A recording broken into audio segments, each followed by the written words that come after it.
Hello mga kabibig! Welcome back sa ating bagong YouTube channel. Ito ang pinakamaingay YouTuber sa balat ng YouTube. Ako si Kabibig, maglabak-labak ka with evidence. Ako po mga kabibig, parang ako'y kinakabahan sa isang news na nabasa ko ba at pinost ito ni Atty. Topacio. Sabi dito na ito Czech Republic to supply Philippines with military equipment.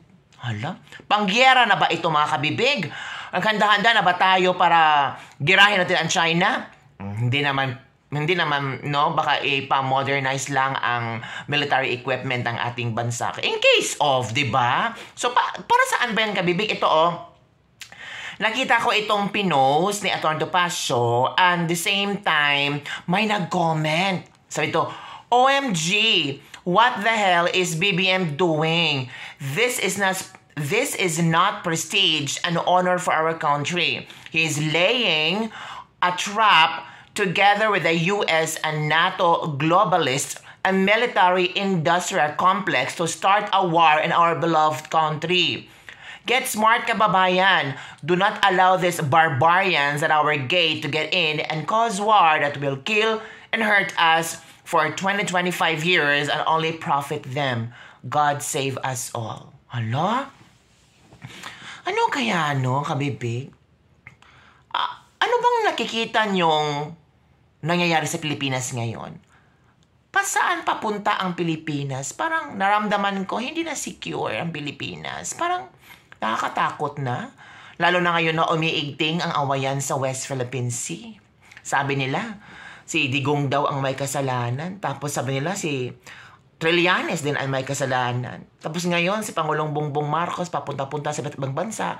At ito na nga, ang Czech Republic ay magbibigay ng military equipment sa ating lahat. At ito pa ang na-discover ko. Nabalita ko na ito sa inyo. Watch this video.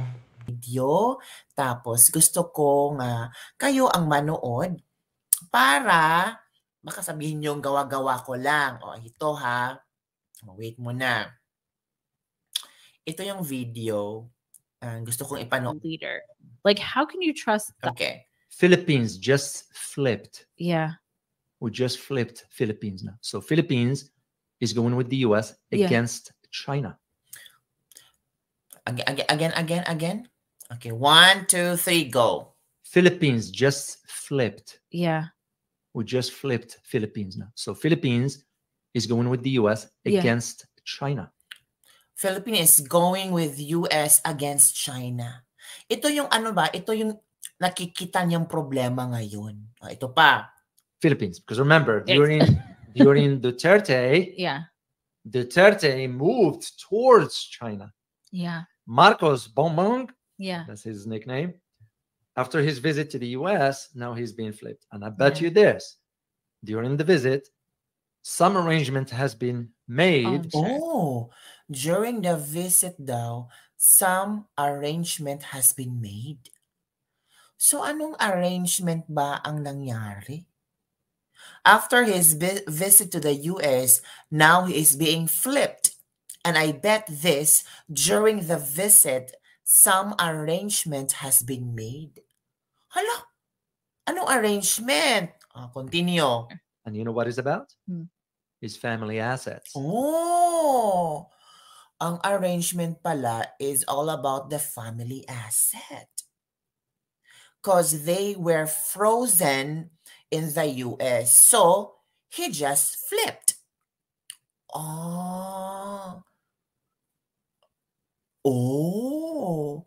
Totoo kaya ito? Kasi ang analysis nila, during sa panahon ni Duterte, si Duterte ay nakipagkaibigan sa China.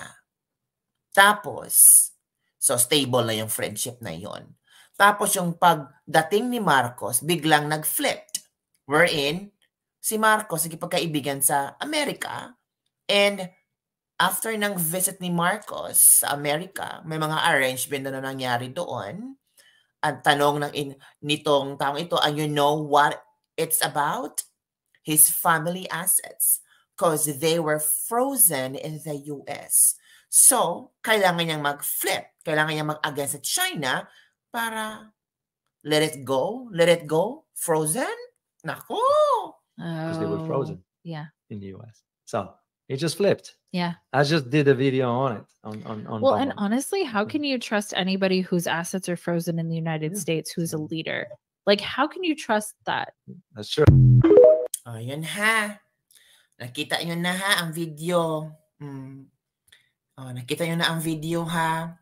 So, I don't know. Hello, Kabibig. Good evening. Shout out po sa mga OFW. Palagi ako nanood sa iyo, Kabibig. God bless you from Japan. Salamat, Pangga Mercy, for watching this video. So, nakita nyo na, ito ay isang video lamang na nakita ko sa Twitter at gusto kong i-share sa inyo. Ano ba ang inyong komento tungkol dito? Sabi ng mga netizen dito ha, ito daw ay si Dr. David S. Olalu, a geopolitical consultant.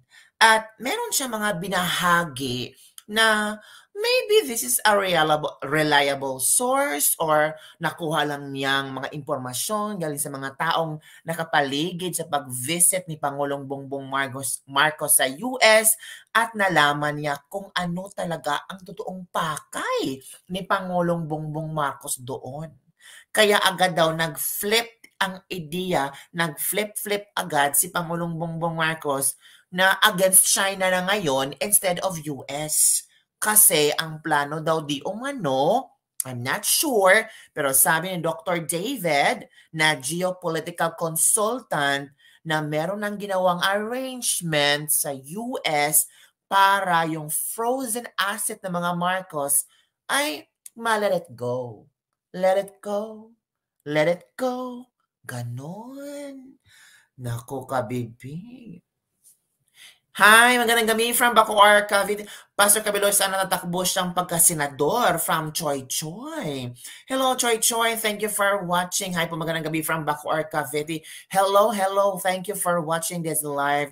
Hindi tayo super mga 1 hour mag-live tayo. Hindi po. We're just having some short live para kumustahin ko ang mga friendship ko dito. Hello, Elsie Adaman. Choi Choi, thank you for watching. Pangga Mercy, thank you for watching. And don't forget to share this video. So, ano ang inyong komento tungkol dito? Totoo kaya na ang Pilipinas ay naging collateral para makuha ang mga frozen assets ng mga Marcos sa USA? What do you think, mga kabibig? I just want to know your opinion regarding this particular issue right now. Kung totoo man ito, nako. So it means binenta ang ating bansa. So it means walang pakialam si Pangulong Bongbong Marcos kundi ang kanilang frozen assets para makuha sa US para meron ng arrangement ang nangyari daw di umano. So mga kabibig, ano sa palagay nyo ang inyong komento tungkol dito? Sabi naman nila itong China daw, bluff lang daw yan. Hindi kaya ng China na awayan ang Pilipinas. At hindi daw totoo na pumunta si Pangulong Bongbong Marcos sa US para kunin ang kanilang kayamanan. Sabi dito, China will not do anything to crush their economy, knowing ang China marami ding mga businesses dito sa Pilipinas. So, they will not take risk on that matter. Kasi pag ginalaw nila ang Pilipinas, nako, baka ang USA tutulong sa atin, ang Czech Republic, at yung mga ibang pinuntahan ni Pangulong Bongbong Marcos na handang tumulong kung susugurin o lusubin tayo sa China. Ang tanong, totoo kaya? Kayo na bahala dyan ha mga kabibig. Basta ako, pag-pray natin na lalago ang ekonomiya ng Pilipinas sa ginawa ni Pangulong Bongbong Marcos na pumunta sa iba't ibang bansa para makahanap ng mga investors, mga pledges. So sana itong pledges na yon ay maramdaman na natin. Kasi ang presyo ng bigas na ganito na naghihingalo na tayo.